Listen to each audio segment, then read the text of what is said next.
Apple's got itself a China-sized headache, and it's not looking too good. Apple's all set to drop the iPhone 15, and just before the big launch, the Chinese government decides to rain on their parade. They've banned iPhones for government officials. Yep, you heard that right. Not only can't these officials use iPhones for work, but they can't even sneak one into the office in their pockets. But wait, there's more. Bloomberg's spilling the tea that this is just the tip of the iceberg. China's planning a whole bunch of other restrictions, and there's even talk that most Chinese carriers might give the iPhone 15 the cold shoulder. And guess what? China's Apple's golden goose, their biggest market for iPhones, even outstripping the good old USA. Now let's crunch some numbers. China's responsible for a whopping 24% of all iPhone sales worldwide. In 2022, Apple sold about 230 million iPhones, and a cool 45 million of those were from China.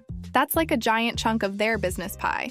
This whole ban saga hit Apple where it hurts. Their stock price took a nosedive, and they lost a jaw-dropping $200 billion in market value in just a few hours. But here's the twist. Apple's got most of its products made in China. They're practically BFFs with the country. But don't sweat it too much because they've been slowly shifting some of their production to places like India, just in case China decides to go all-out ban hammer on them.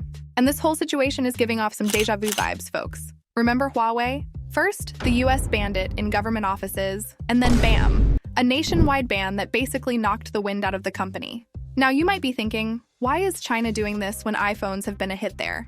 Well, the main reason is they want to play it safe with sensitive government data and prevent info from leaking out of their borders. Sound familiar? It should, because the US used a similar playbook when banning Huawei.